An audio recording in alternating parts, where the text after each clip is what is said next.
नमस्ते महाराष्ट्र. लोकसभा निवडणुकांचा बोलबाला सुरू झाला की देशाची राजधानी दिल्लीतील लोकसभा जागांबाबत अख्ख्या देशवासियांचं लक्ष लागून राहिलेलं असतं. दिल्लीतील 7 खासदार जरी दिल्लीचं प्रतिनिधित्व करत असले तरीही देशभरातील जनतेमध्ये तिथल्या उमेदवारांबाबत उत्सुकता असते. आता हे सगळं सांगण्याचं कारण म्हणजे दिल्लीतील राजकारणातून अशीच एक महत्त्वपूर्ण बातमी समोर येते. ती म्हणजे माजी क्रिकेटपटू आणि भाजप खासदार गौतम गंभीर यांनी राजकारणाच्या मैदानातून बाहेर पडण्याचा निर्णय घेतलाय. शनिवारी एक ट्विट करत त्यांनी भाजप हायकमांडला मला राजकारणातून मुक्त व्हायचं आहे असं सांगितलंय.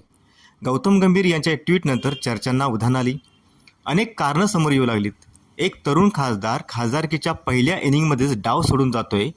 त्याविषयीच्या कारणांची चर्चा आपण या व्हिडिओतून जाणून घेण्याचा प्रयत्न करणार आहोत. हा व्हिडिओ शेवटपर्यंत पहा आणि न्यूज भारीला सबस्क्राईब करा.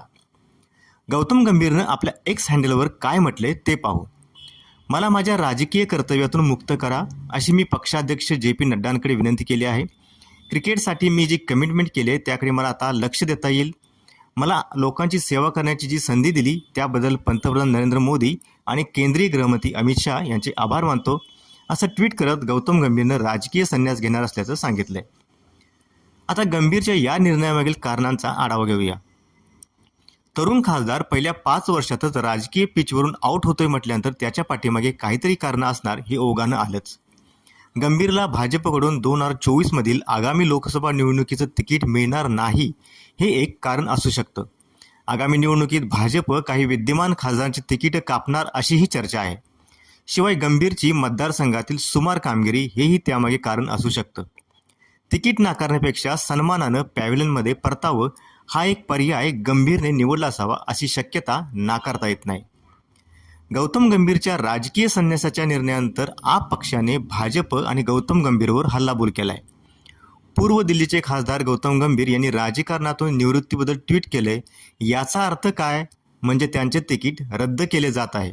गेल्या 5 वर्षात गौतम गंभीरनं त्यांच्या लोकसभा मतदारसंघात एकही काम केलेलं नाही.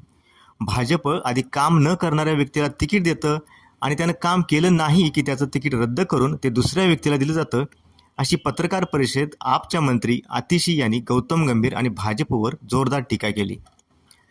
गौतम गंभीरला राजकीय संन्यास घेत असला तरी गौतम गंभीरमधला एक सामाजिक कार्यकर्ता आजही जागा आहे. गौतम गंभीर स्वतःच्या फाउंडेशनमार्फत जनसेवा करतोय. त्यानं भुकेल्या लोकांसाठी 1 रुपया जेवण देण्याचा उपक्रम, वाचनालय सुरू केले आहेत.